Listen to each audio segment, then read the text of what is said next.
Good morning. Just kidding. That's the first joke. Good morning. I'm Senior Chief Allison Salzman, and I will be today's Master of Ceremonies. Warning, I was asked to make this funny and entertaining, and well, most of you know me, so it probably won't be either.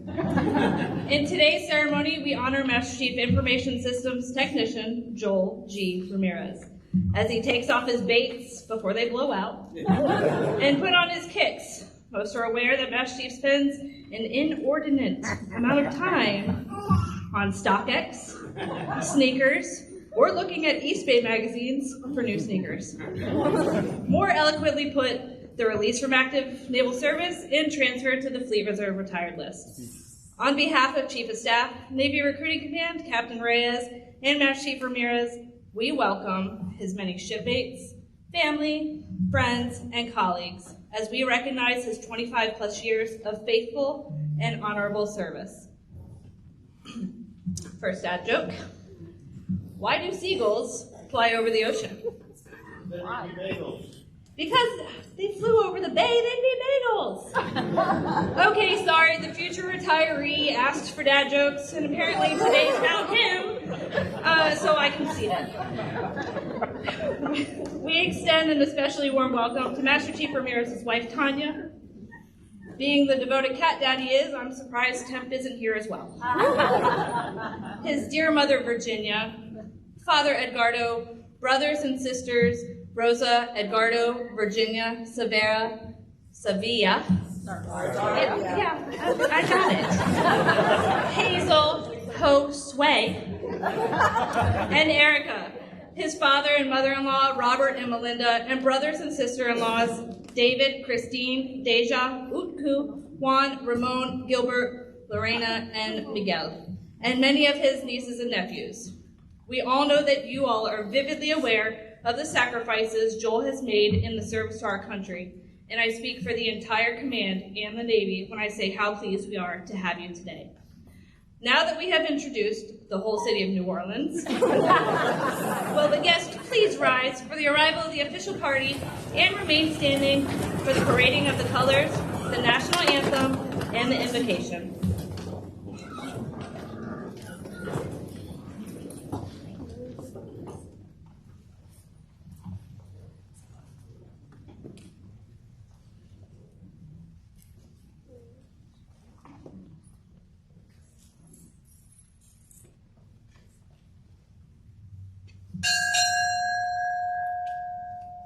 Master Chief, Petty Officer, United States Navy, arriving.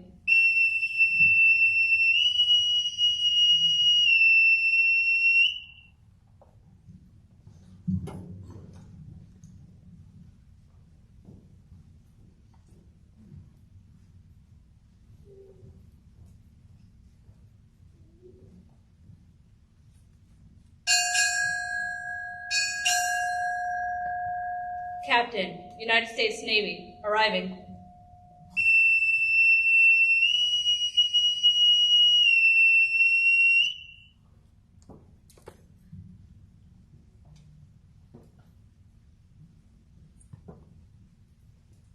Side boys, post.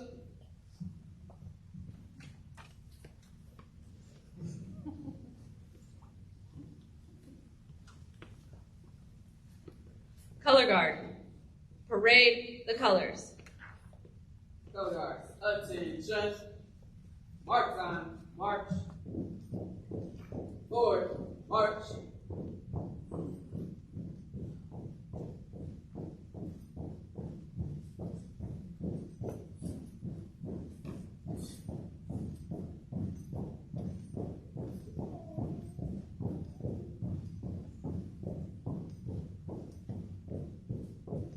Color guard, halt. Left, face. Ladies and gentlemen, the national anthem will now be performed by IT2 Wilson Makiana. Color guard, present, arms. Oh, say, can you see by the dawn's early light what so proudly we hailed at the twilight's last gleaming, whose broad stripes and bright stars through the perilous fight o'er the ramparts we watched were so gallantly streaming, and the rocket's red glare, the bombs bursting in air, gave proof through the night that our flag was still there. Oh, say does that star-spangled banner yet wave o'er the land of the free and the home of the brave? Color guard, order, arms.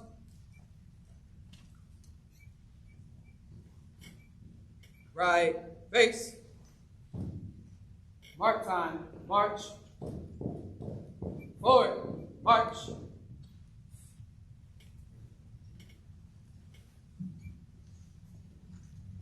Pastor Hazel Markland will now deliver the invocation.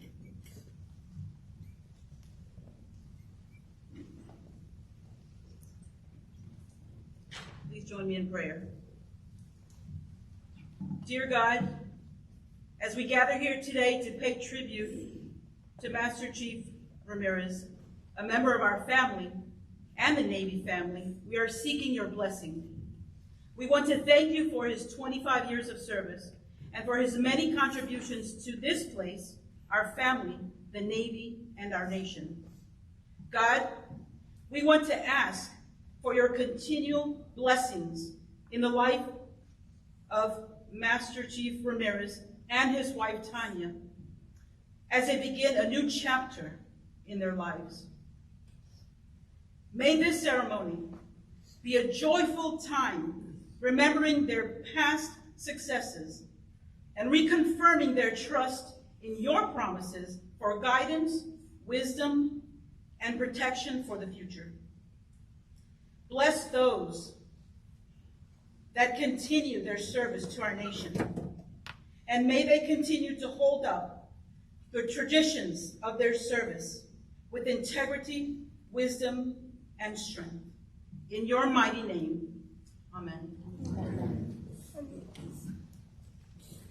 Thank you, Pastor. Will the guests please be seated? Military guests may uncover.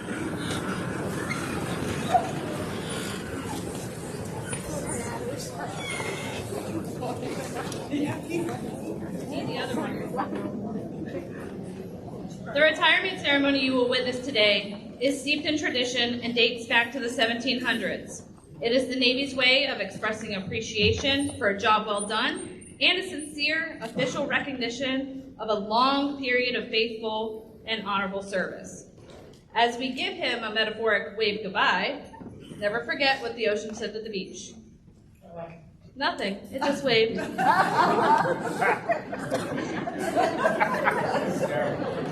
It is a day of great significance, marking the end of a richly rewarding way of life, living and working aboard ships in the greatest Navy in the world, and sailing the world's oceans in defense of freedom. Highlights of Master Chief Ramirez's career will be reviewed with awards and commendations cited. The ceremony will conclude when Master Chief Ramirez shipmates pay a true seaman's tribute and pipe him over the side for the final time. During today's ceremony, Master Chief Ramirez will be presented with mementos, recognizing and expressing the nation's appreciation for his 25-plus years of devoted service. The United States flag that will be presented to him holds special significance. One I just learned before the ceremony. He received it when he re-enlisted on the Arizona. Each Navy Day begins with the ceremony of hoisting colors at 08 and ends with lowering them at dusk. Master Chief Ramirez has lived honorably under its folds day and night for his entire career. The salutes in its honor at home and abroad, its appearance at sea and in foreign ports, the careful and ceremonious way in which it is handled, all deepen its hold on heart and memory. It is a visible national symbol of the country Master Chief Ramirez has served with honor and will always remind him of the precious freedom he has defended so well. Granted, he almost did this as a CTI until he couldn't pass the Spanish portion of the Defense Language Proficiency Test. Hell, even I scored better than him. Como te llama, Allison? Un cerveza, por favor. You want me to keep going? I'm almost at a 2+ right now. Ladies and gentlemen, it is my distinct pleasure to introduce the former wide receiver with no marks on his helmet, number 89, USNA class of 1999, today's presiding officer, Captain Ronel Reyes, Chief of Staff, Navy Recruiting Command.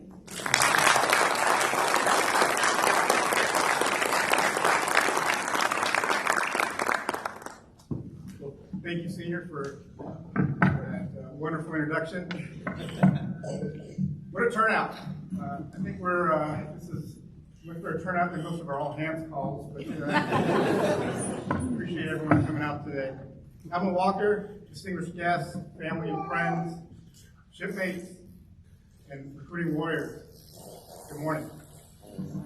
We've had a few retirements here recently, and a few more on the horizon. While there are always mixed emotions watching our great leaders leave the Navy, this one is a bit harder for me to take. I'm truly honored to be here as presiding officer today as we gather for the retirement of our senior enlisted advisor, a trusted friend and a mentor, Master Chief Ramirez. I'm sure the guest speaker will have plenty to say about the kind of man Master Chief is, and I know Master Chief himself will talk about his personal experiences in the Navy. You can get through his remarks. So I want to use my brief time up here to talk about this leader's professionalism and what he has done to set the Navy up for continued success in his absence. But before I get to that, I would like to offer my warm welcome to the family members joining us here today. Master Chief's wife, Tanya, is here, along with his parents, Virginia and Edgardo. His brother, Edgardo and Josue.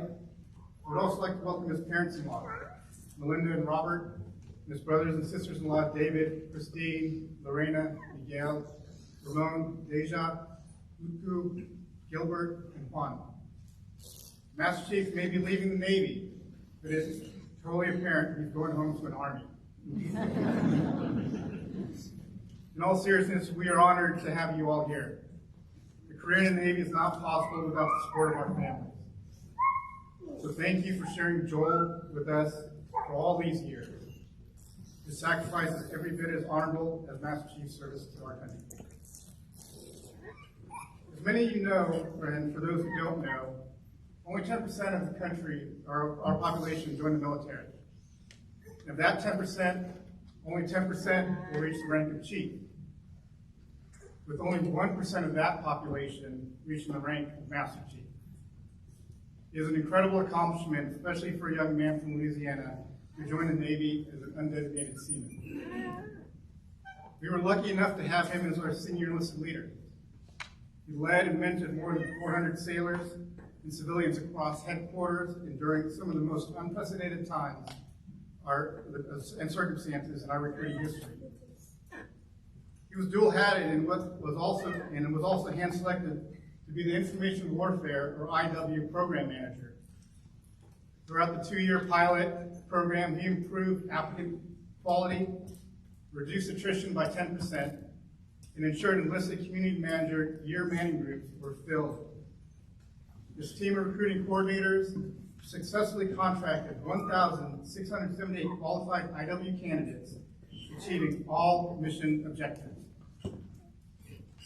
The award presentation he's about to receive here in a short moment in the ceremony will detail more of his professional command achievements. But I want to take a moment to highlight what he has done for sailor development. Under his leadership, 40 sailors were promoted, 60 sailors of the year, 12 were sailors of the quarter, and every sailor in his charge was given clear and intentional feedback on what they needed to do in order to improve performance and ensure its successful career in the Navy. While chiefs are responsible for training our sailors, it is our master chiefs who are responsible for training and mentoring our chiefs. He has an unmatched standard, an attention to detail that serves himself, the command, and his sailors extremely well.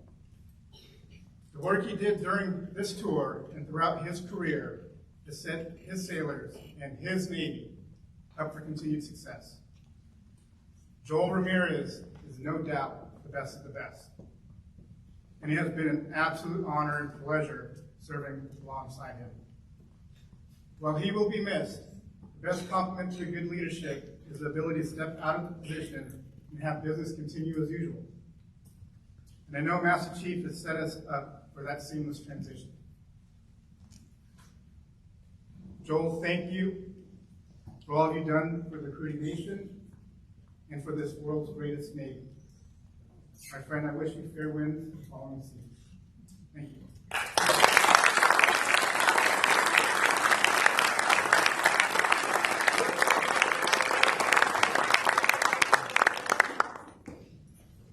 So now that they've sat down, Master Chief Ramirez, front and center. Military members, attention to award. The President of the United States takes pleasure in presenting the Meritorious Service Medal to Master Chief Information Systems Technician, Surface Warfare, Information Warfare, Joel Ramirez, United States Navy, for service as set forth in the following citation. For outstanding meritorious service as Senior Enlisted Leader and Information Warfare Manager, Navy Recruiting Command, Millington, Tennessee, from January 2020 to November 2022. Master Chief Ramirez's inspirational leadership and unparalleled dedication as a Senior Enlisted Leader for more than 400 military and civilian personnel was pivotal to Navy Recruiting Headquarters' success during one of the most trying times in recruiting history, marked by a global pandemic and social unrest. He fostered a winning atmosphere that contributed to a 5.2% increase in defense organizational climate survey factors and set conditions for 100% career development boards, 96% retention in all zones, 6 meritorious advancements, 3 officer conversions, 34 promotions to the next pay grade, and 3 Navy classification conversions. His extraordinary leadership and unwaverable commitment to mission were instrumental in his selection by Navy Information Forces to implement the Information Warfare Recruitment Pilot Program. Master Chief Ramirez successfully promoted recruiting balance for 7 information warfare ratings, improved applicant quality, reduced attrition by 10%, ensured enlisted community manager year manning groups were fulfilled, and ultimately fostered information warfare ratings to meet fiscal year 20 and 22 goals. Additionally, he represented Navy recruiting at the Cryptologic Technician Interpretive and Collection Rating Strategy Council and Deep Dive with OPNEV N13 and Commander 10th Fleet in an effort to provide 3 critical Navy Recruiting Command enlisted manual updates. Master Chief Ramirez's superior performance of his duties highlights the culmination of 25 years of honorable and dedicated service. Master Chief Ramirez's exceptional professionalism, personal initiative, and loyal devotion to duty reflected great credit upon him and were in keeping with the highest traditions of the United States Naval Service. For the President, Admiral Walker, United States Navy.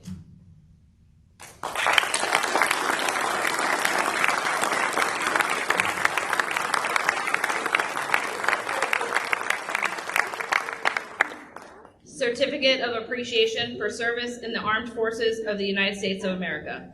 Master Chief Petty Officer Joel Ramirez, I extend my personal gratitude and the sincere appreciation of a grateful nation to you for your patriotic service to our country.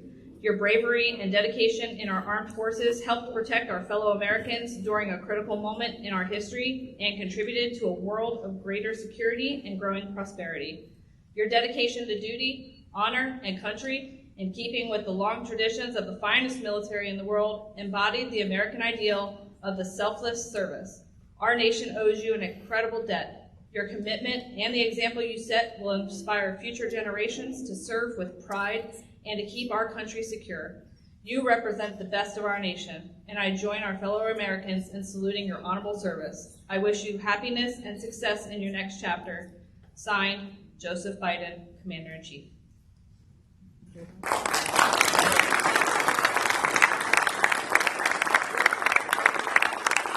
Master Chief Ramirez also received letters from Presidents Barack Obama, Donald Trump, George W. Bush, William Clinton, and Jimmy Carter, as well as the Governor of Tennessee, Bill Lee, Governor of Missouri, Mike Parson, and Governor of Louisiana, John Bell Edwards. Captain Reyes will now present Master Chief Ramirez with the retirement certificate. Certificate of Retirement from the Armed Forces of the United States of America. To all who shall see these presents, greetings. Greetings. This is to certify that Master Chief Petty Officer Joel Ramirez, having served faithfully and honorably, was transferred to active duty to the Fleet Reserve of the United States Navy on the 31st day of January, 2023. Signed, R.C. Reyes, Captain, United States Navy, Chief of Staff, Navy Recruiting Command.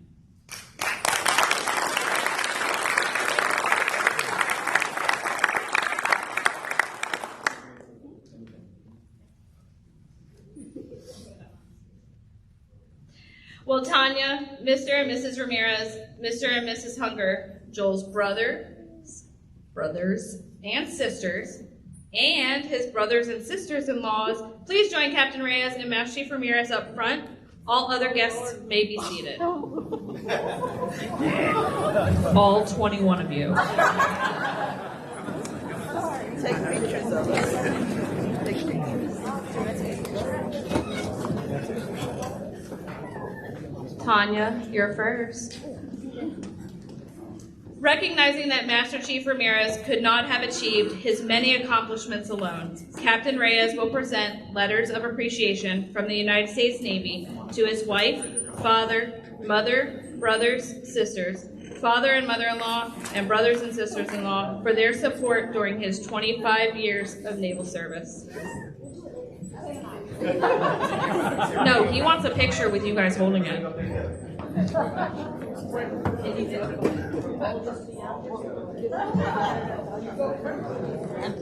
Just give it to him. So Tom, in the middle, and everybody goes behind her. Thank you. You guys all go that way. That way we can get a nice picture. Who's leading this gaggle? Certificate of Appreciation from the United States Navy. To all who shall see these presents, greetings. This is to certify that Tanya Nicole Ramirez has earned grateful appreciation for her unselfish, faithful, and devoted service during her husband's naval career. Her unfailing support and understanding helped to make possible her husband's lasting contribution to our nation. Given this 4th day of November, 2022, signed R.C. Reyes, Captain, United States Navy, Chief of Staff, Navy Recruiting Command.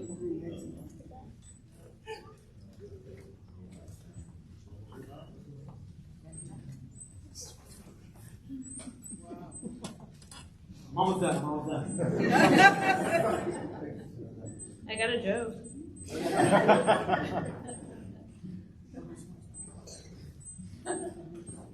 So in the best interest of everyone's schedule, I will not read the other certificates as they read similar to Tanya's. Hers is just one of the most important ones.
we got to face somewhere.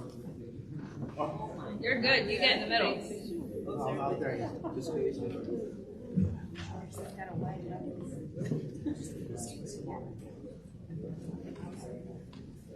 All right, are you ready? 3, 2, 1. 1, 2, 3.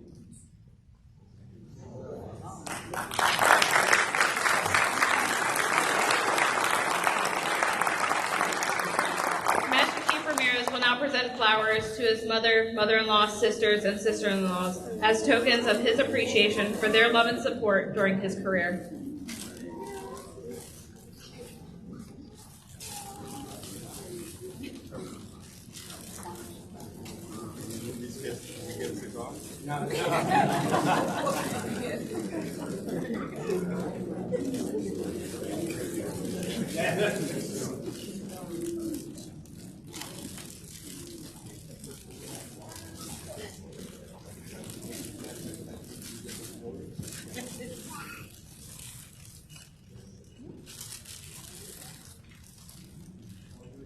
My speech is going to be shorter than this, don't worry.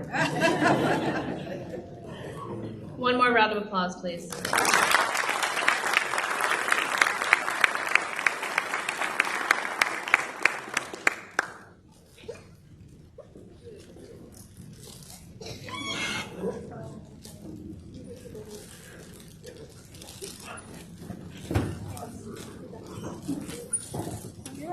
Chief Sarah Patton will now honor Master Chief Ramirez's love of his life, Miss Tanya, by reading the Navy Wife.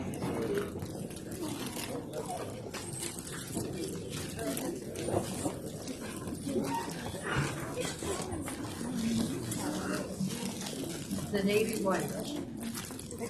When the good Lord was creating Navy wives, he was into his 6th day of overtime. An angel appeared and said, "You're having a lot of trouble on this one. What's wrong with the standard model?" The Lord replied, "Have you seen the specifications?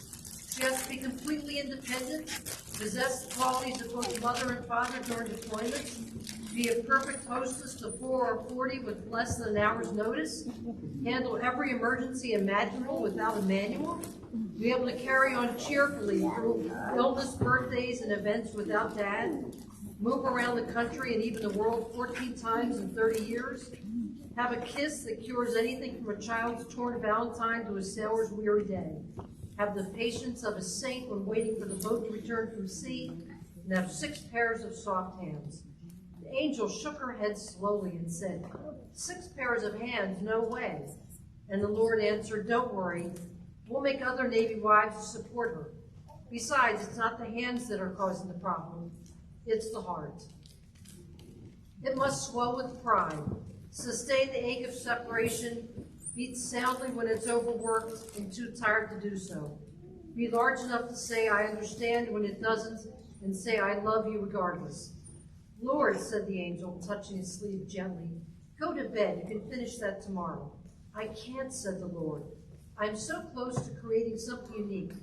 Already I have one that can heal herself when sick, feed unexpected guests when stuck in the area due to weather, and wave goodbye to her husband from up here and understand it's important to the country that he leaves." The angel circled the model of the Navy wife very slowly. "She's too soft," she sighed. "She may look soft, but she is tough," the Lord said excitedly. "You cannot imagine what this being can do or endure."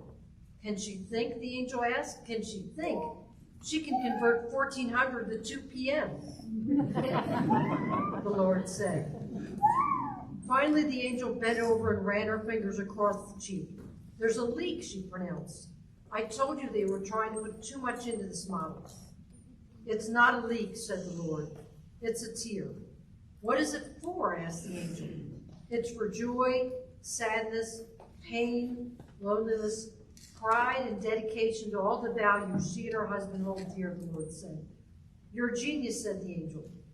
The Lord looked somber and said, "I didn't put it there."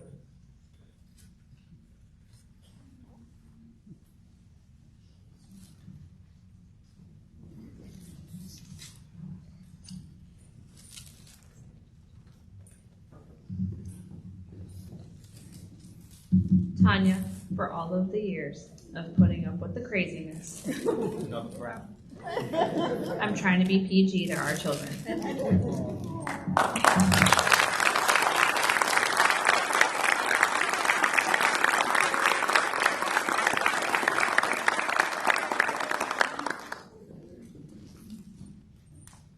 Senior Chief Retired, coup-free, grill master, but no creds, Usanga, report to the podium.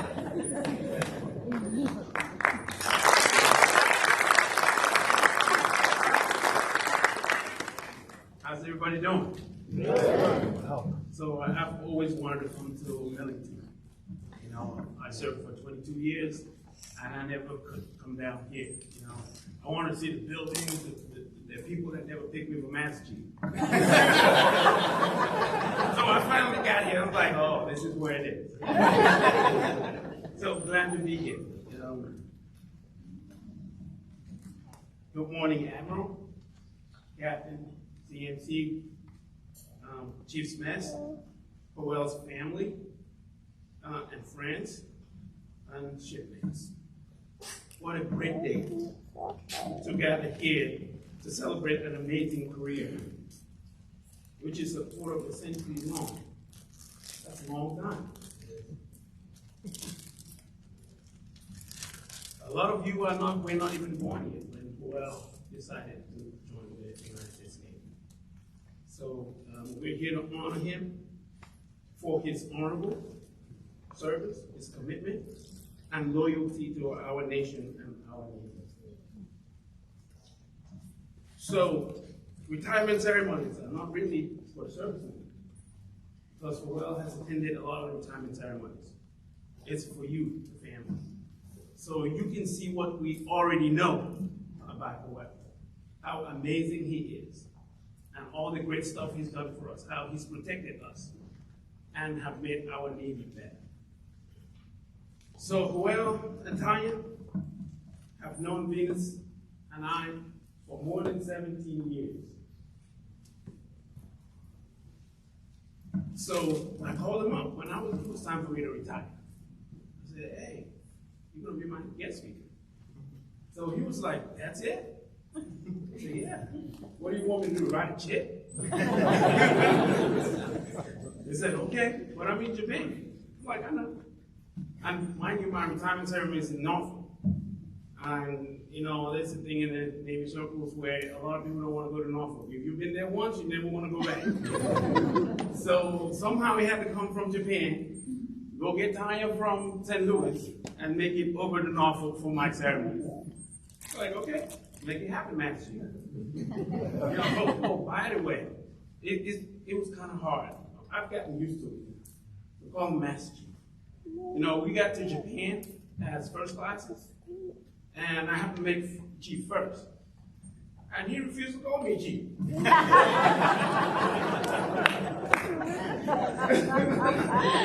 So I'm like, okay. You know, no matter what I did, he called me Chief. I'm like, okay. And then he made Chief the very next year. So now it was cool to, you know. Yeah. So Taya made the long journey. They come down to Norfolk and they honored me. So when he asked me to be his guest speaker, well, he didn't ask me, he just told me, hey, get your speech ready. I'm like, oh, this is payback, right? Right. So I thought to myself, oh man, what am I going to say?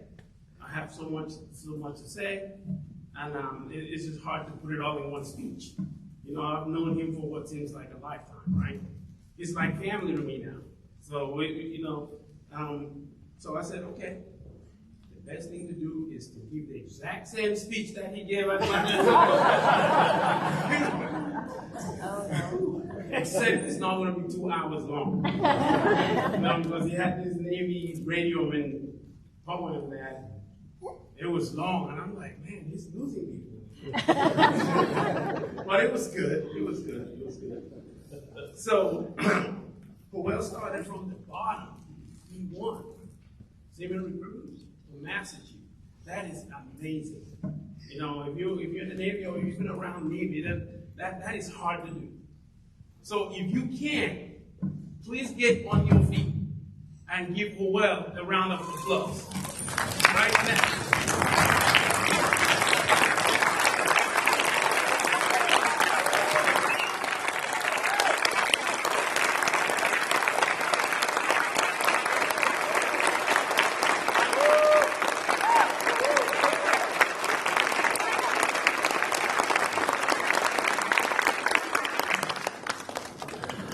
Thank you, everybody.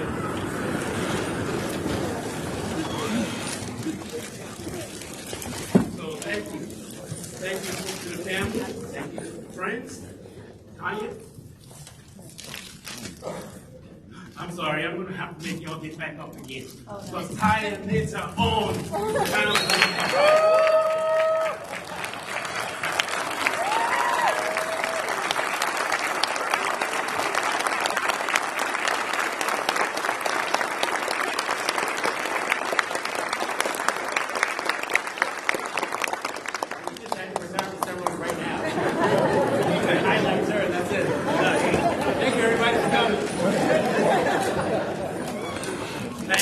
Thank you for that. It is hard to understand what it's like, what it feels like to constantly say goodbye to your shipmate, to your family, to your sailor, your loved one, year after year after year. Sometimes without knowing when they're going to come back. And this happens a lot in Japan. You just get on a ship, you know, with like the 911 fleet, get on the ship and you go. You don't know when you're coming back. Tanya did it so many times. She did it for 25 years. That is amazing. It's longer than, like I said, most of you have been alive. So thank you for your service, Tanya. Thank you for your unwavering support, for your sailor, your husband, to Howell's parents, his brothers and sisters, nephews, nieces, uncles, to the whole village that raised Howell. Thank you for sharing him with us. Thank you for sharing him with the Navy and the United States. So, one day in Naval Station, Invocation, Iceland. And I was stationed in Iceland at the PSD. I was the independent duty IT. I had wanted to get out, and the detail persuaded me to go to Iceland, and for 18 months, and he promised me that I'm not going to regret it. And he was right. I hate to say that details are right, but he was right this one time. So I was an independent duty IT, the only IT in PSD, helped them with their program, DMO, and all that stuff. And Howell walked in. IT1, I was an IT1. At that point, I had not seen another IT1 on base. So he walked in, and I overheard somebody say, "Hey, IT1, let me go ask IT1 and see." So I went out there and was like, "Hey, man, you're an IT?" He said, "Yeah, IT1."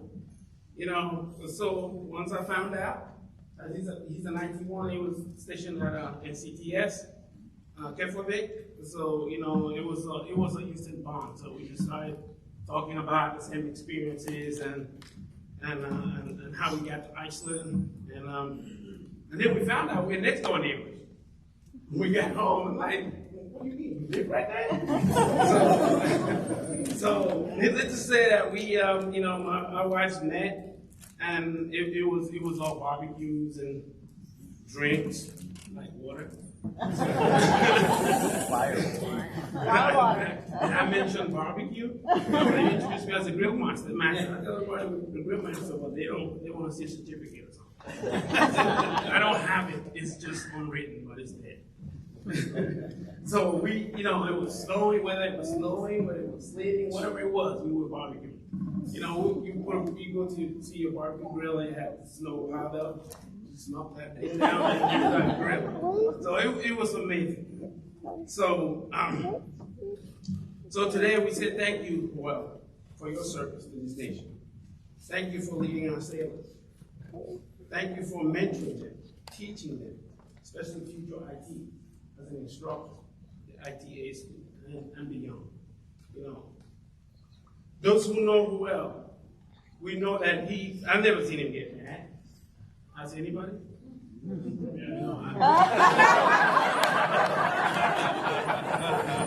Well, he keeps it hidden pretty much, right?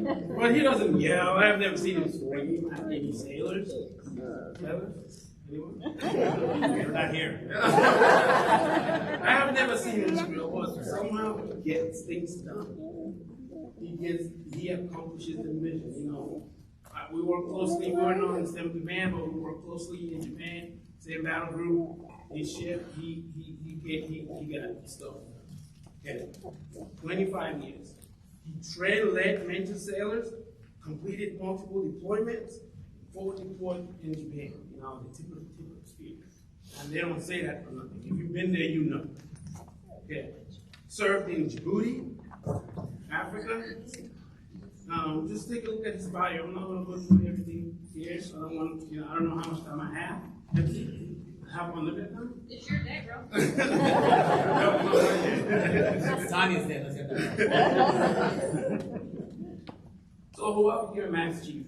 Ultimately, because of the sailors he led, and what those sailors were able to accomplish.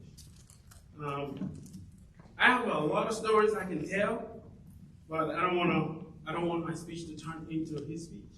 I really want to give a speech, but it was just too long, so I wasn't going to do that to you guys. Yeah. So I remember when the base was getting closed down, the base realignment, and I remember then the late Donald Rumsfeld was the Secretary of Defense. He said, "You got some amazing work here, but I gotta shut it down." So we had to get the base closed and everything. So details came out. Go to get details. So we walked there, me and him, went there the same day with our wives, trying to figure out what the next duty station was going to be. It was cut short. We were only there for about 12 months, and about 18 months they shut it down, right? So well goes, I went first, saw my detail, cut me orders of FFG 51, the USS Gary. When I came out, I didn't tell him yet. He said, "Did you get orders?" I'm like, "Yep." "You gonna tell?" "No." So he goes in, he gets his orders, he came back out. So I said, "So what happened?" He said, "I got orders." "To where?" "The ship." "To where?" "Japan." I'm like, "What? I got orders to ship in Japan." So we, the friendship continues. Now we're going to Japan. We actually flew on the same flight to Japan. We arrived the same day in Japan. He goes to the ship, I go to my ship, and within a week we were both deployed. Left our wives alone, just almost get everything set up and everything. So we have a cat named Temp. Okay. Temp is still here, So Temp was with the family, and so I asked him, "So what are you going to do with Temp?" Because, Temp. "So what are you going to do with Temp?" So, Temp is coming to Japan. I'm like, "How? We got like a couple weeks." He said, "Well, Temp is coming." So we let, leave it to Tanya. Tanya made it happen. Temp had tickets and everything. Temp was going to Japan. So if you want to get something done, just leave it to Tanya. Tanya will make it happen, I promise you. She is amazing. Okay, another quick story, and I promise you that's the last one. So we decided to take a trip around the island. It's just the four of us. So, okay, before we leave Iceland, let's take a trip around that island. It was snowy, windy, wet, narrow roads. So, well, was the driver? We're going to some remote cabin somewhere. Nothing could go wrong, right? Icy, snowy, low visibility. We're driving in this narrow road with ice sliding, but we're going to this cabin that kind of set up, right? So we went through the tunnel. There was a tunnel, like in the middle of nowhere, there was a tunnel. Went through this tunnel, and we see this flash. So we all asked each other, "Do you think that was a camera?" I'm like, "I don't know. There's no car. Why would they put? There's no traffic. Why would they put a camera in the tunnel in the middle of nowhere?" So we didn't know. We just said, "Well, we'll find out." Well, so guess what? A few weeks later, Joel calls me and said, "Hey, man." Well, I said, "What's going on?" He said, "Well, it was a camera." So, He said, let me show you. So we went over there, right next door, and showed me a picture of the four of us looking like that. I'm like, man, we can't even argue this. So when you get a ticket, they don't send it to you, they send it to the best security. So your boss finds out before what you do. So we had to go explain. It's like, man, the ticket is expensive. It's ice, everything's expensive. So I don't know what it was. I mean, $1,000. So we had to come up and pay for it. So it was a very expensive ticket. But you know, that's that. Every time I go to a tunnel, you think about that incident right there. So I'm going to wrap it up here. So you see the several duty stations that Howell served. You know, he took tough duties. You know, respect war, forward deployed, constructive duty, a ship in San Diego that went on a couple of deployments. Japan, even though this one time it wasn't a flagship, that we nicknamed Building 19 in Japan. That's the Blue Ridge. You know, it's just a nickname. You know, but the point is this: Howell did not shy away from tough duties. You know, he served with honor, courage, and commitment. He served his country. He protected you and me. So Howell, my brother, my family, my friend, Tanya, thank you for your service. The United States Navy got better.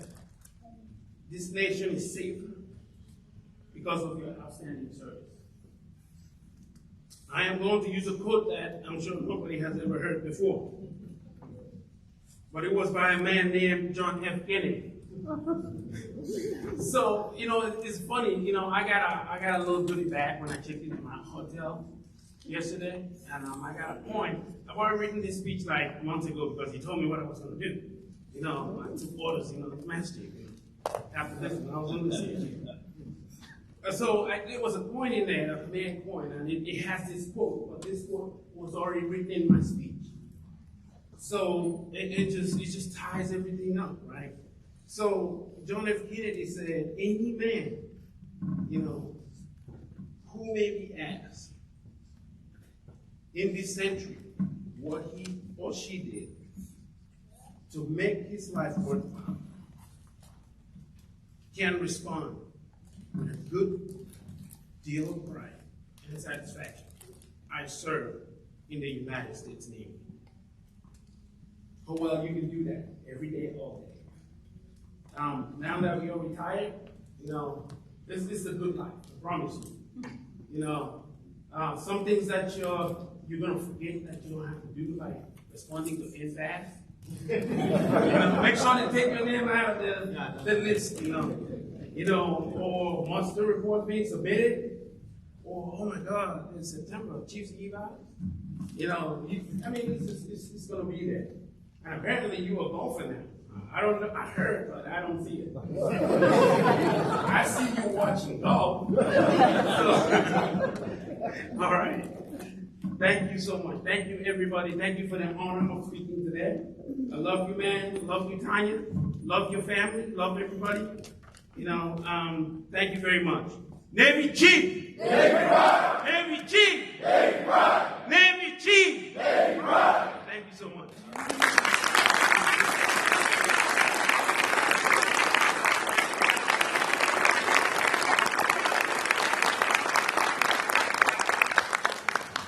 Thank you, Senior Chief. Ladies and gentlemen, we are now at that moment we have all been waiting for. The man of the hour finally speaks. But before he does step to the podium, I would like to mention our Navy Corps values and how Master Chief Ramirez has lived up to them. Honor. What's more honorable than service to your country? Commitment. His unwavering, loyal, and dedicated service to his family, to his Navy, and to his sailors. And courage. I mean, the man did fight during World War II, so that's gotta take some freaking courage, right? It is now... Hey, Stop, that's in 2 weeks. It is now my highest honor and sincere pleasure to introduce today's guest of honor, my friend, mentor, and brother, Master Chief Joel Ramirez.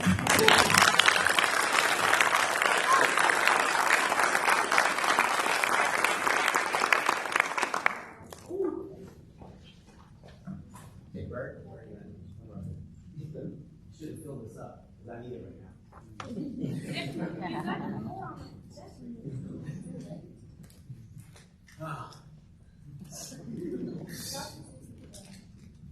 I woke up this morning and I was like, man, it feels like I went through initiation all over again.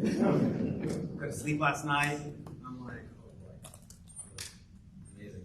So I was talking to my mom and I was like, trying to explain to her the ceremony itself, right? And she's been to mine.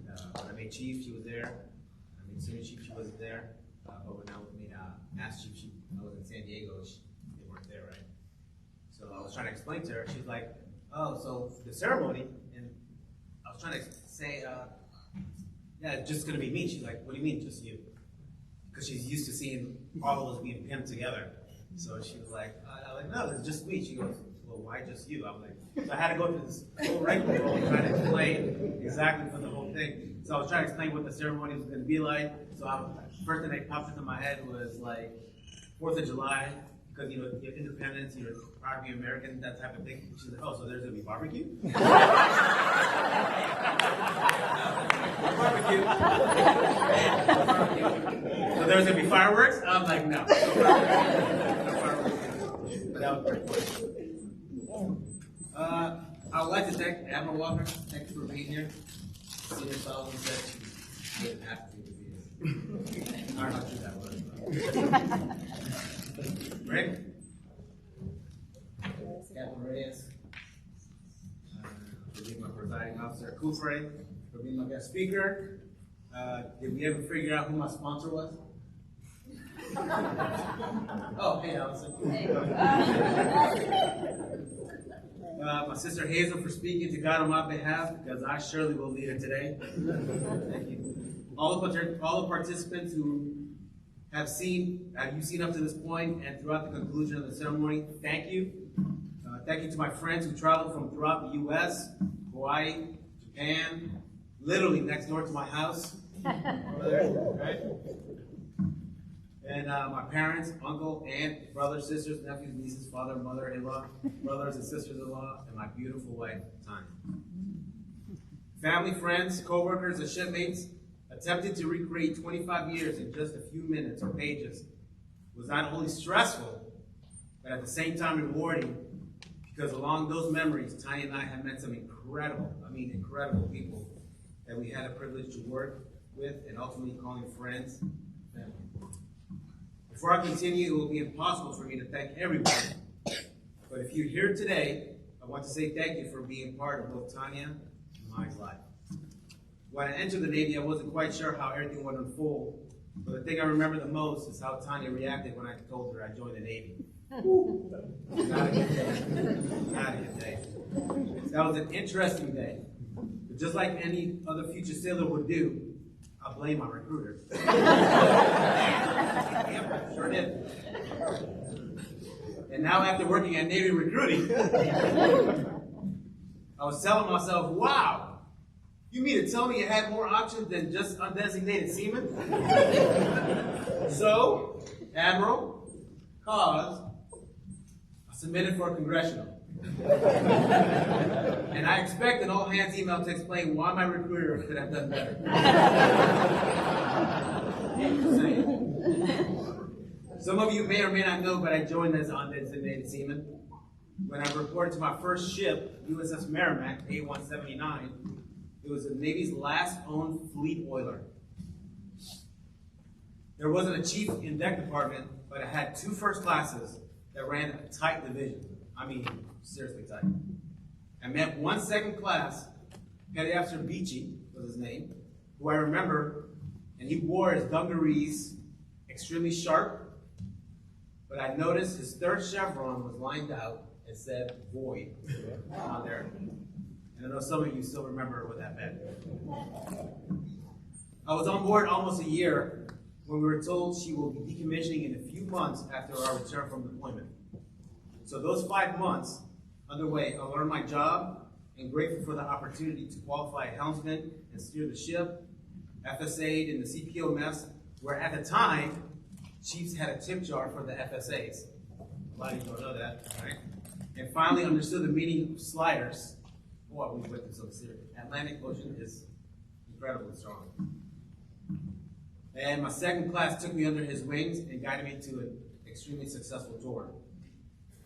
A month before the decommissioning, our boatswain, Lieutenant Poyer, was the biggest Samoan lieutenant officer I've ever seen in my life. He called me into his office and handed me orders to attend Radioman A School and said, "Seaman Ramirez, don't let me down and you will do great things in the Navy." During that tour, Tanya and I had a falling out. Plus, this was before cell phones, emails, Instagram, Facebook, and any other social media platform that you can think of. And all my only choices that I had was to write a letter or call by phone. There was a 3-day weekend around Thanksgiving, I think, and we were told everyone could leave after cleaning stations, so that's exactly what I did. I drove from Norfolk to New Orleans using a AAA map, and not this fancy GPS we have these days, and arrived close to midnight that Friday night in hopes that Tiny would be home. Thank God she was, and as you can see, we are still in it together. There are many stories like this for each command, but I will not save us from the 50 pages of notes and just go over a few things that I learned throughout my career. Determination and how overcoming diversity was key. When I reported to the USS Yorktown and as a newly radioman, I met my first chief, and he was a data processing chief. But it was funny because he was being converted to a radioman as well, and neither one of us knew anything about being a radioman. Aside from what I learned in A school, but that didn't matter since he and the rest of us in the comm shack were later converted to IT. A few things come to mind while on board the Yorktown. USS Cole being bombed while refueling in Yemen, and seeing her being towed into the Pascagoula shipyard for repairs, and many of us standing watch on board while the crew regrouped. And not even 11 months later, 9/11 attacks occurred. And we immediately sorted that same day to patrol the Gulf of Mexico with little communication with any of our families, because we were equally scared, just like many Americans. But we had the duty to fulfill by protecting our way of life and freedom. In the end, my tour on board was great, met some wonderful friends, and gained knowledge that would later help me succeed. I wasn't going to tell the story, but why not? We had a family day cruise one summer, and I was FSAing again.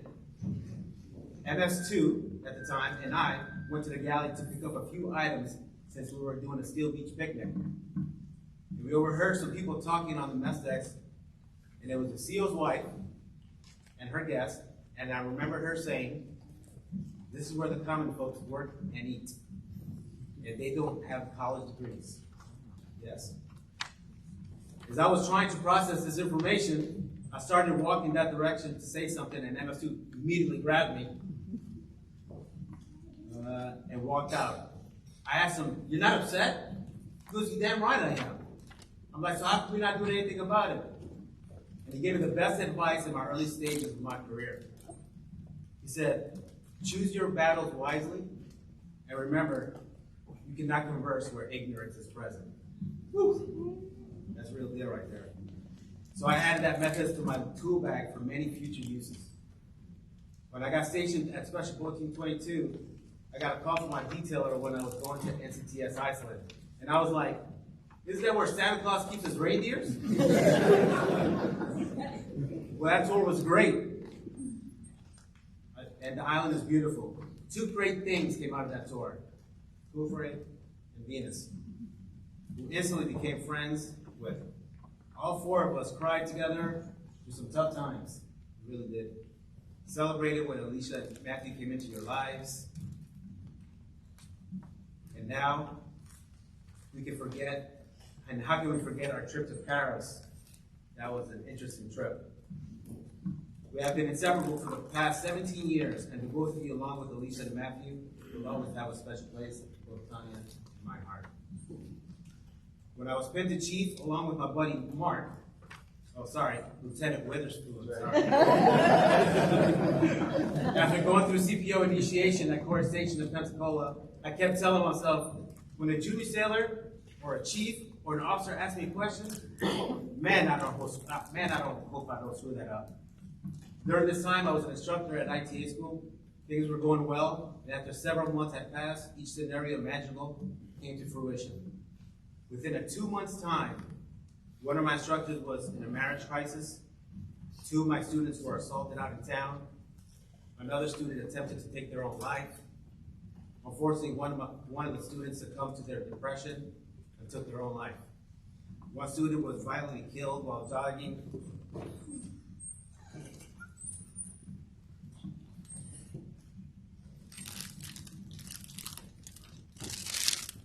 Jogging outside the perimeter of the base, and another student stopped by my office visibly upset, and he and his boyfriend ended their relationship, and this was before the don't ask, don't tell was revealed. And right when I thought things were calming down, one of my students asked to speak with me after class and mentioned she was driving home for the weekend to speak with her mother about her boyfriend, who she'd been dating for some time. And I was like, that's great. What's the issue? She said, my boyfriend's black, and my mother will never understand.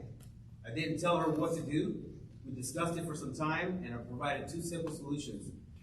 And after some thought, throughout the day, she ultimately decided to tell her mother. The following week, I was preparing some material for class, and I hear a knock on the door, and it's her. I asked, hey, how was your trip? Did you talk to your mother? She goes, and she didn't say anything. She just walked in, handed me a piece of paper that was folded in half, so I opened it, and before I could read it, she said, my mother never wants to see me again. We both kind of looked at each other and shared this silence that felt like an eternity, because it truly felt that way. And what was that piece of paper she handed me? Her inheritance, when her father had passed. Her mother had wrote her a $600,000 check, and now was asking me what to do. While at Corps Station, I deployed for an 11-month IA to Djibouti, and upon my return from deployment, our plane stopped in Norfolk for out processing. I went to the NEX, and who do you think I ran into? That's right, that sailor. And I remember her telling me, thank you. Man, she was doing great. You never know.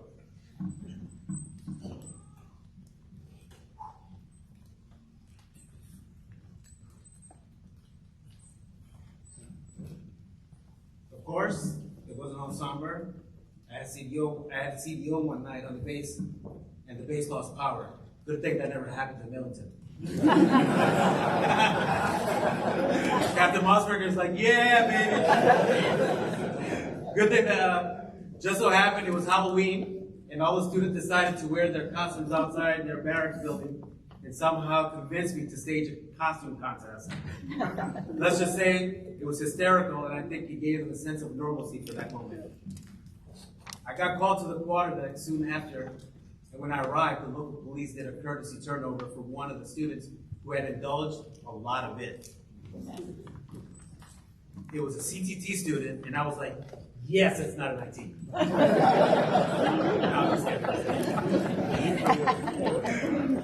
I walked up to the counter, just like this, there was a counter, and this student was obviously well intoxicated, and his roommate so happened to be on watch on the quarterdeck as well.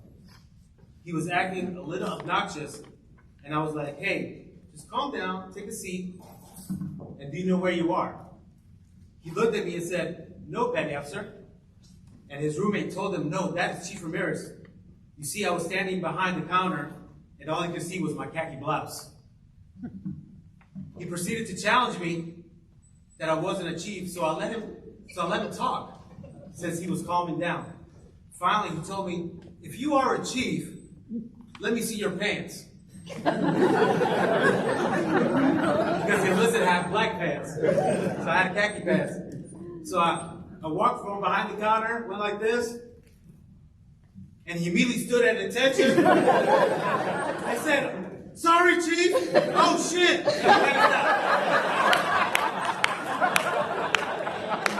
Oh, boy. And everybody's looking at me on the quarterback like, what are we going to do? I was like, I'll let him sleep it off. He'll be fine. Dick Casey, where are you? You, Frank Carollo, Willie Ard, Ken Paluch, Steve Gordon, Shane Leggett, Jim Bob Carrier, Rich Hatton, thank you for believing in me and being that foundation of wisdom. Dave, I'm not sure why you gave me your senior chief anchors at the time, since there were so many other ITs to choose from. But I would like to think you saw something with unlimited determination, or that you just forgot to give it to someone else. Let's talk about some humility. I checked on board USS New Orleans, and mind you, I left my last ship as a first class and went to shore duty as an instructor, and now returning to sea as a senior chief. Big deal as fleet chiefs. Initially, I was assigned as a communications LCPO, and within 6 or 8 months, the LCPO for combat systems fell ill, and I was transferred, leaving me next in line. My department head called me into his stateroom and told me, "Senior, the job is yours," and I remember him saying, "Trust is very hard to come by." A few months passed, and I was falling short on 1 or 2 taskers, and that's not good on the ship. And he let me have it. He let me have it. To the point where he relieved me from my duties and appointed another senior chief. I was devastated, completely devastated, because up to that point, I never experienced any type of failure. I remember going home and telling Tanya, and next thing you know, it felt like our apartment had turned into a boxing ring that Tanya turned into Mickey and I into Rocky Balboa. And she said, "What now? What are you going to do?" And just like the famous words of Mickey, you're going to eat lightning and you're going to crap thunder. The following day, I scheduled individual appointments with each DLCPO, Traino, 3M coordinator, admin, supply, to get my bearings straight. 2 or 3 months had passed, and my department head called me back into the stateroom and said, "Senior, I'm not sure what you've been doing, but this department has taken huge strides, and Senior tells me you have been helping her immensely. I spoke with Senior this morning and told her you were taking over again as DLCPO. She was beyond ecstatic because she never wanted to do this job anyway." We had a great working relationship after that day. Hands down, we had the best department aside from engineering. The day before I transferred, Commander, because he was promoted to Commander and I was promoted to Master Chief, he says, "I'm glad I ran into you, Master Chief. I just wanted to say you have been the best chief I've worked with and never seen someone take care of sailors like you."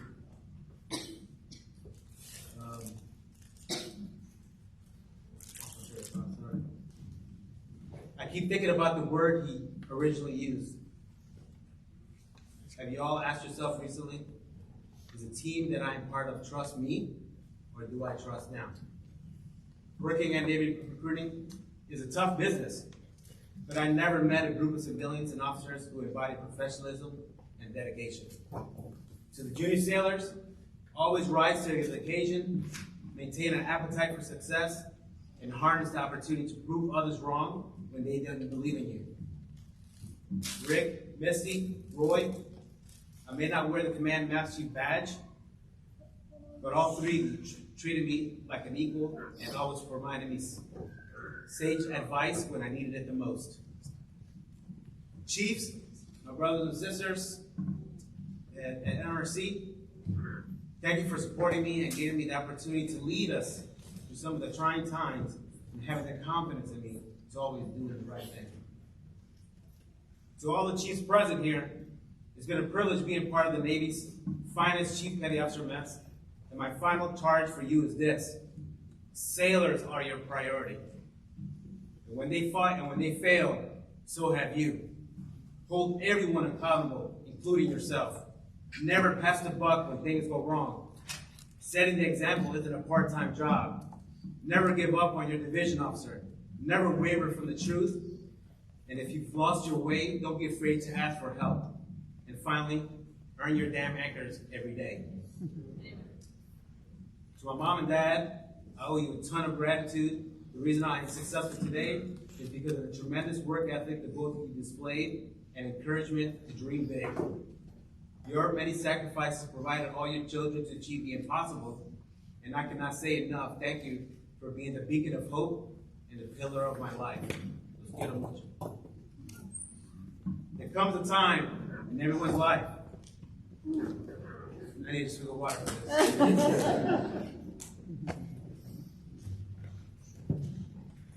There comes a time in everyone's life when they meet their true love or soulmate, and I was fortunate enough to meet my best friend 26 years ago. Tanya,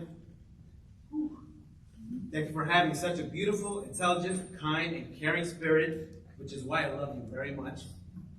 But when you're not so kind, not so much.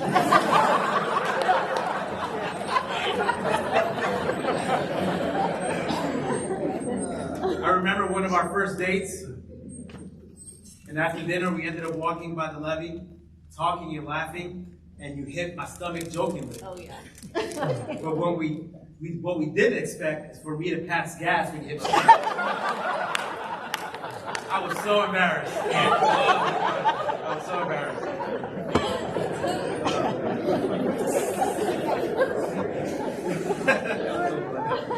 I was like, that's it, she's not calling me back. There's no way.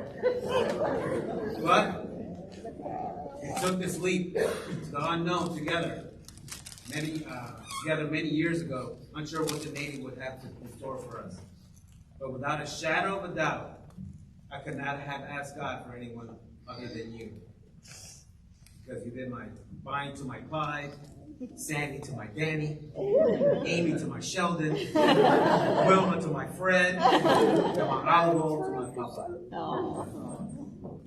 Thank you for putting up with my crap, loving and caring for me, listening when I needed it the most, taking care of our home and our pets while I deployed, and giving it to me straight when I needed to hear it. I wish there was an opportunity for redo, because there are several ways, several as you know. Heartache or broken heart is never a quick mend.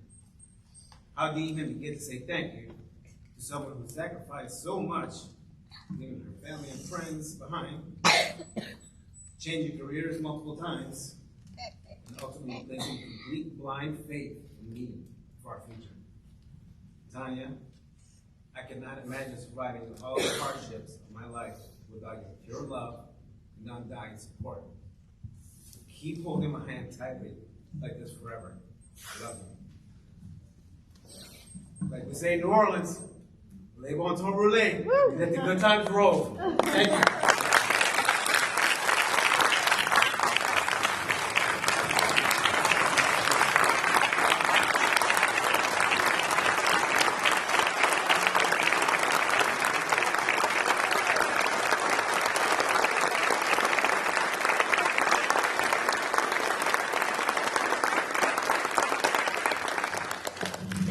Chief.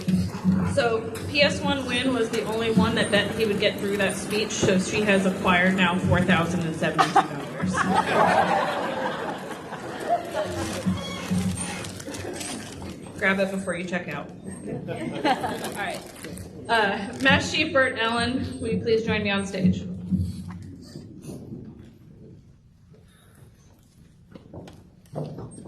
Master Chief Ramirez, can you stand up, please? You don't need your cover. On behalf of all the Master Chiefs, Senior Chiefs, and Naval Recruiting Command, we present to you this canter. You can pour those 4 little bottles in there later. I'm sorry.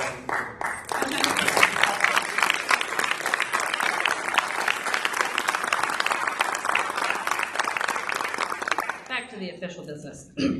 Flag detail. Post. Hi, Chief. Flag detail. Attention. Cover. 2. Sidestep, march. Forward, march. Master Chief Bert Allen will now read Old Glory.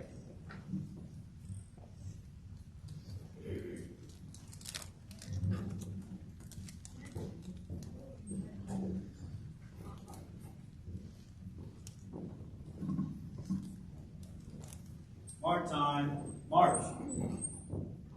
Halt. About, face.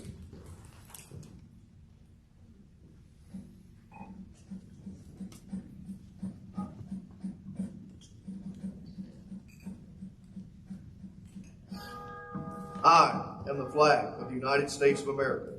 My name is Old Glory. I fly atop the world's tallest buildings. I stand watch in America's halls of justice. I fly majestically over great institutions of learning. I stand guard with the greatest military power in the world. Look up and see me. I stand for peace, honor, truth, and justice. I stand for freedom. I am confident, and I am arrogant, and I am proud. When I am flown with my fellow banners, my head is a little higher, and my colors are a little truer. I bow to no one. I am recognized all over the world. I am worshipped. I am saluted. I am respected. I am revered. And I am loved, and I am feared. I fought in every battle of every war for more than 200 years.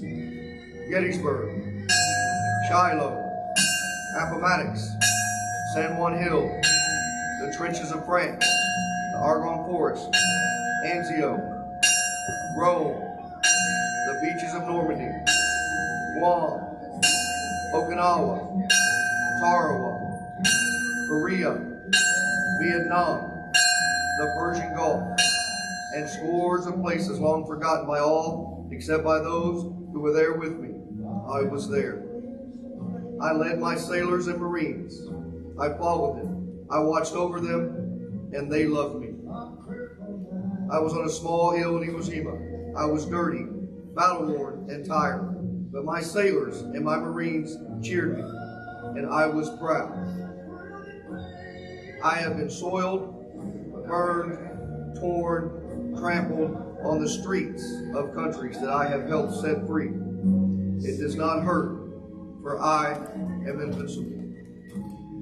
I have been soiled, burned, torn, and trampled on streets of my own country. And when it's by those whom I have served with in battle, it hurts. But I shall overcome, for I am strong. I was on ground zero in New York City on September 11th as cowardly fanatics attacked America. I was raised from the ashes of once proud buildings by brave firefighters, heroes who risked their lives to save others, showing all that America, although bloody, will never be beaten. Those who would destroy me cannot win, for I am the symbol of freedom, of one nation, under God, indivisible, with liberty and justice for all. I have slipped the strobing bonds of earth, and from my vantage point of the moon, I stand watch over the uncharted new frontiers of space. I have a silent witness to all America's finest hours. But my finest hour is when it comes when I'm torn to strips to be used as bandage for my wounded comrades on the field of battle, when I fly half-mast to honor my soldiers, and when I lie in the trembling arms of a grieving mother at the graveside of a falling son or daughter. I am proud. My name is Old Glory. Long may I wave, dear God, long may I wave.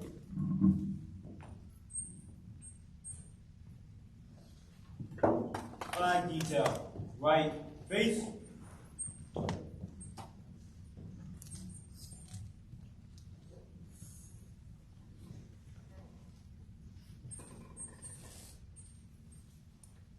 And salute.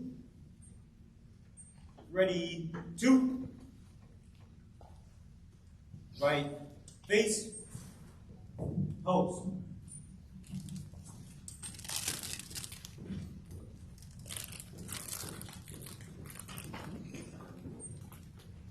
Mr. David Casey, Master Chief, United States Navy retired, will now present Master Chief Ramirez with the Chief Petty Officer Retirement Creed.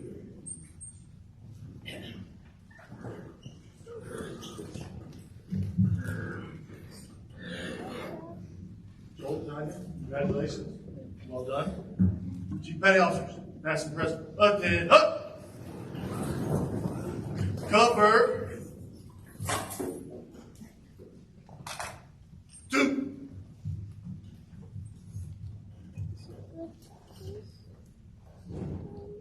You have, on this day, experienced what comes to all of us who serve on active duty in our Navy. I say our Navy because our departure from active duty in no way terminates your relationship. By law and by tradition, U.S. Navy retirees are always on the roll, ever ready to lend their service when a need arises.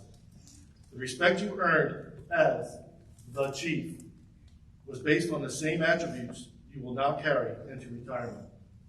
You should have no regrets. You should not view your retirement as an end of an era, but rather as orders to a new and more challenging assignment. Remember, you have been and will always been an accepted member of the most exclusive of all fraternities, the United States Chief Petty Officers. The active duty chiefs salute you and salute. 2. Your retired chiefs welcome you. I wish you the traditional fair winds and following seas. Chiefs, uncover. 2. Seats.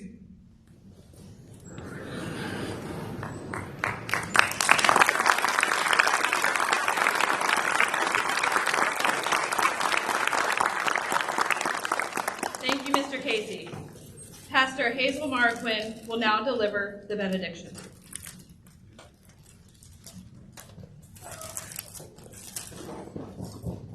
Please stand with me.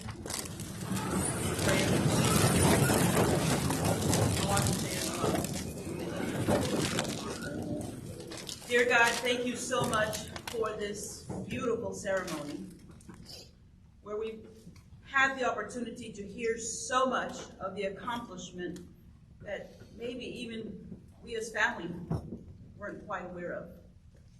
What a privilege and honor to be part of Quell's community, where we get to not only hear but see the impact that he's had on others, on the lives of so many. We thank you for his life. We thank you for his service. We thank you for the wisdom that you granted to him. Thank you for the mentorship that he's done so profusely,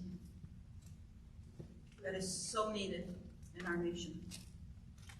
Thank you for that, and for all of this, we ask you in your name. Amen. Amen.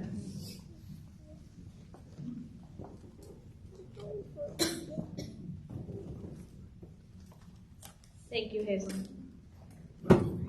Everyone may be seated. We're not close to done.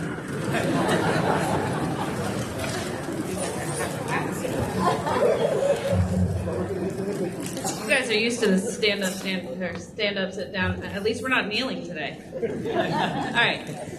Piping aside, this order has been passed on naval ships from the 1500s through today. Spanish, French, English, Dutch. Yes, all navies of the world use the boatswain, sideboys, and call to bring aboard or send ashore all ships, companies, officers, visiting officers, dignitaries, and VIPs. The sideboys would haul on the ropes and raise or lower the boarding platform so officers would not have to climb the rat lines, which were hanging over the side and used by the enlisted crew. This honor was extended to visiting officers, dignitaries, and port officials. It was not uncommon for the commanding officer of a ship to order up the jolly boat, a crew of 8 strong backs, sideboys, and a boatswain, to send an old shipmate to his shore retirement home, never to sail on naval vessels again. All hands on deck was passed. Speeches were made about the great victories, battles fought upon the open sea, raging storms weathered, and voyages to distant and strange lands with ports of call others only dreamed about. Okay, last dad joke. As I am running out of time for me to talk, and since we are talking about old times and boats, what's a pirate's favorite letter? It's C. You guys. All right, today our Navy has given most of the pomp and circumstance, the honors, traditions, and ceremonies back to history. Time does not give us the freedom to these things from the past, but we still have to stop all engines, lay about smartly, and drop anchor to pay homage to one of our shipmates going ashore. I really didn't think this was going to choke me up. To honor the years served, the guidance, the leadership, the friendship, and the expertise that this shipmate has freely given for the last 25 years. Senior Chief Brandon Wobry will deliver the watch.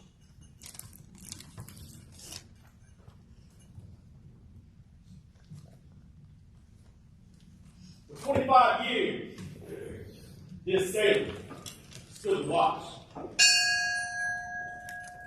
While some of us were in our bunks at night, this information systems technician stood the watch. While some of us were in school learning our trade, this master chief stood the watch. Yes, even before some of you were born into this world, he stood the watch. In those years where the storm clouds of war could be seen brewing on the horizon of history, he still stood the watch. Many times he would cast an eye ashore, see his family standing there, needing his help, needing his guidance, needing that hand to hold during the hard times. But he still stood the watch.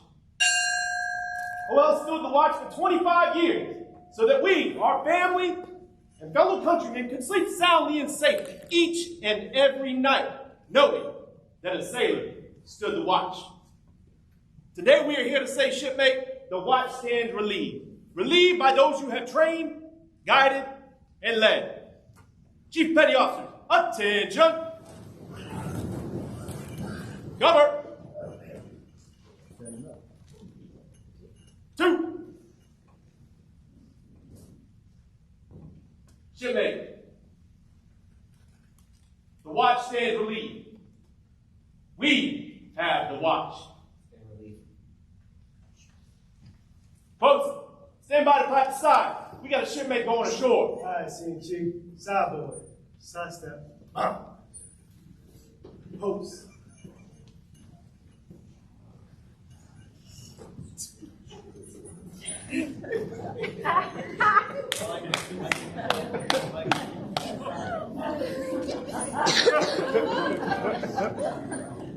In honor of Master Chief Ramirez, the sneakerhead,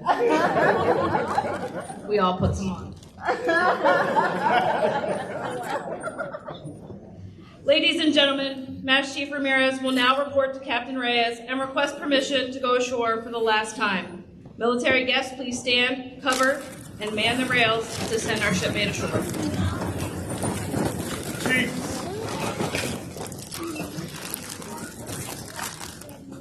All right, Chiefs, man the rails, please.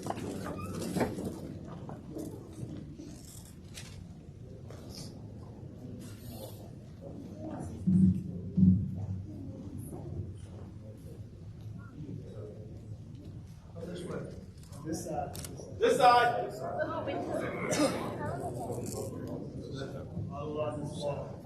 All the way up. Come this way. We covered this sheet, didn't I? Yeah, you did. Hurry up.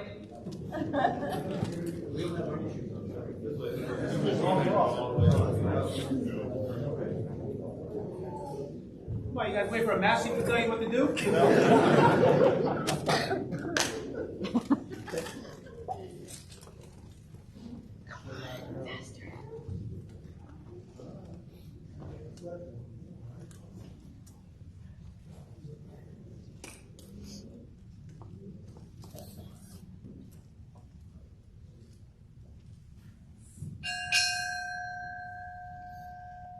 Master Chief Joel Ramirez, United States Navy, retired, departing.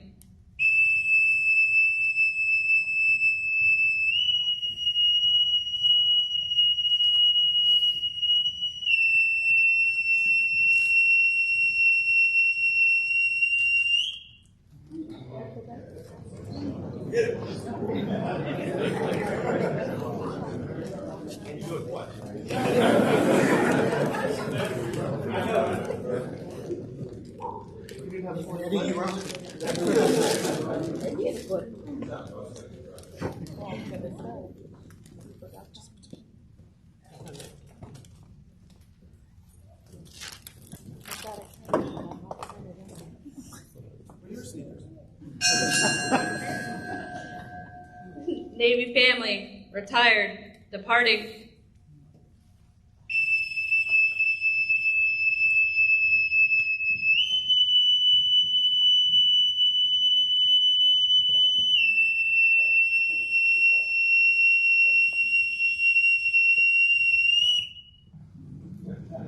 Ladies and gentlemen, whoa, I have another joke. Ladies and gentlemen, this concludes the retirement ceremony for Master Chief Ramirez. Thanks for attending today's ceremony. Please join me in congratulating Master Chief Ramirez and his family. We'll have light refreshments in the Crystal Room. And if you all laughed at my jokes, I owe you money. My husband will be in the back with Cash App. Have a good night.